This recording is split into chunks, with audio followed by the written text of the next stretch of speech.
Sir, BJP के IT cell के जो प्रमुख हैं अमित मालवीय, वो ट्वीट करके दावा कर रहे हैं कि आपके 2 वोटर आई कार्ड हैं और कांग्रेस पार्टी जो तमाम बातें कर रही है इस तरीके की। तो कांग्रेस पार्टी यही तो बातें कर रही है, यही सवाल तो हम उठा रहे हैं चुनाव आयोग की प्रक्रिया को, चुनाव आयोग की कार्यशैली को लेकर। गोली अनुराग ठाकुर हो या अमित मालवीय हो, चलाने की कोशिश करते हैं कांग्रेस पे, लग जाती है वो फिर से चुनाव आयोग को। हम भी चुनाव आयोग से ये जानना चाहते हैं, नंबर 1, ये लिस्ट तमाम बीजेपी वालों के पास है और चुनाव आयोग के पास है। कांग्रेस मांगती रह जाती है, हमें मिलती नहीं। हमें बीजेपी से मालूम पड़ता है कि हमारे नाम कहां कहां है।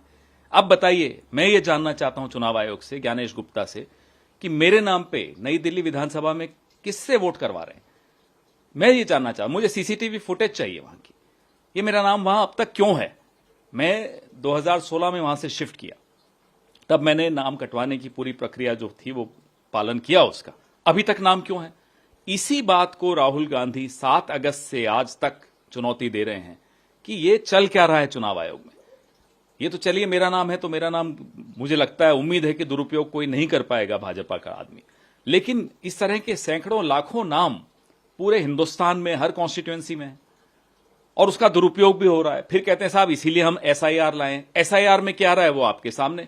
वो इन्हीं त्रुटियों को, इन्हीं गलतियों को कानूनी जामा पहना रहे हैं, उसको लेजिटिमाइज कर रहे हैं। इसीलिए हमें एसआईआर जिस तरीके से हो रहा है उस पर भी आपत्ति है। तो अमित मालवीय को कहिए कि ये चुनाव आयोग पर जो आप बार बार ये आरोप लगा रहे हैं, हमारे साथ आकर लगाइए ना, मिलकर शायद आपके माध्यम से हमें भी जवाब मिल जाएंगे। सुबह तो मुझे एक बार लगा कि वो कांग्रेस में आ गए हैं, क्योंकि यही सवाल तो हम उठा रहे हैं। तो आप अमित मालवीय की इस बात को सिरे से खारिज करते हैं कि ये आपकी जानकारी? मैं कोई खारिज नहीं कर रहा, मैं कह रहा हूं हम भी यही कह रहे हैं जो वो कह रहे हैं। हम भी वही, हमने पहले कहना शुरू किया, अब मजबूरी में वो भी कह रहे हैं कि साहब चुनाव आयोग में गड़बड़ चल रही है। अब हम चुनाव आयोग से पूछते हैं कि ये मेरा एपिक क्यों नहीं काटा। हम चुनाव आयोग से पूछते हैं क्या मेरी तरह ऐसे लाखों वोट दिल्ली में भी हैं जिनसे आप दुरुपयोग करा के बीजेपी को वोट डलवाते हैं। मैं ये जानना चाहता हूं।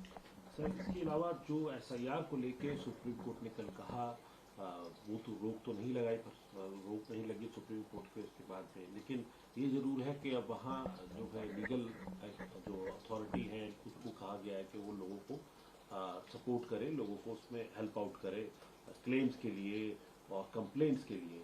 इसको कैसे देखते हैं? और कल जब आप लोगों की यात्रा कंक्लूड हुई है उसके बाद से बीजेपी से एक बयान आया, रविशंकर प्रसाद कह रहे हैं कि एटम बम, हाइड्रोजन बम, राजनीति में और चुनावों में बम कहां से आते हैं।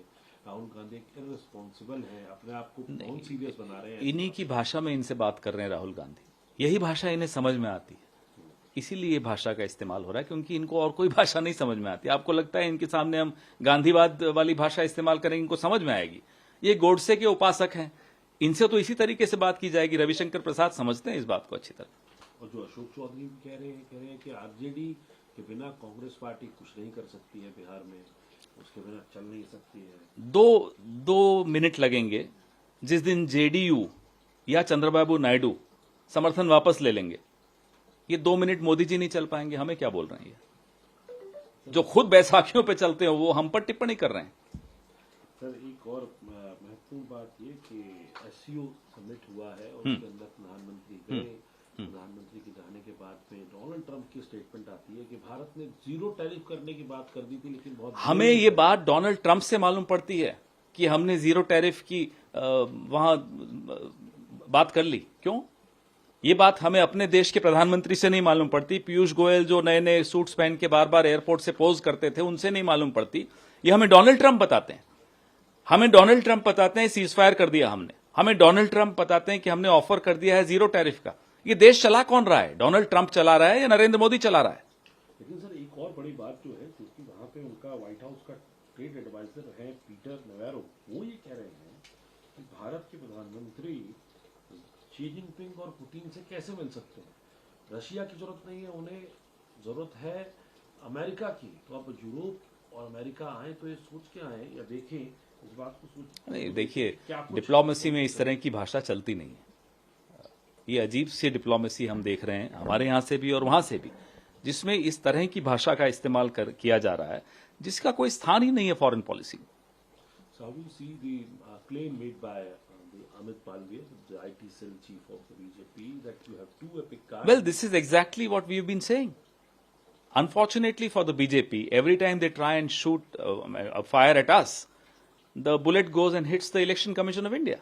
And like Anurag Thakur, again Amit Malviya has done the same. These are the questions we are raising. We get to know from the BJP that my name is somewhere else also. They have access to the list. Why was my name not deleted? It's not my job. I'm not running the Election Commission of India. It's not for me to ensure the integrity of voters' lists. I applied for deletion. Why was it not deleted when I shifted from my government house to the private house? You got to know about it today only. Exactly. And now I also want to know, how many such examples do they have across the city of Delhi, and how many get actually misused and end up giving votes to the BJP, proxy votes to the BJP? Of course, they can't misuse my name because my name is fairly well known here and my face is well known. But there could be lakhs and lakhs of others whose names, whose voter IDs would be getting misused in the election. Is that how BJP won Delhi? So what do you want now from this example? Well, I want Amit Malviya to ask these questions to the Election Commission of India. He's fired the right shot, but on the wrong person. And how do you see the Yatra, voter Adhikar Yatra concluded in Patna yesterday, and Rahul Gandhi saying that he'll again come up with an hydrogen bomb. Now, the Ravi Shankar Prasad is saying what this kind of language is relevant in regard to the. Well, we talk in the language which they understand. People who worship Godse can't understand the language of Gandhi. Therefore, we are trying to make them understand. And to make them understand, we have to use these words. And how do you see the statement of Donald Trump? He's saying that India offered zero tariff, but it was so late. This is yet again that we are getting to know what we are doing from America.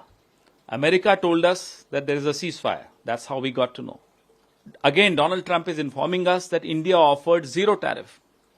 Our Piyush Goyal, who keeps posing from airports that he's going to negotiate a huge, massive trade deal with the US and nothing happens, it's a fuss. But we don't get to know from Piyush Goyal or from Narendra Modi. We get to know from Donald Trump. Who's running this country?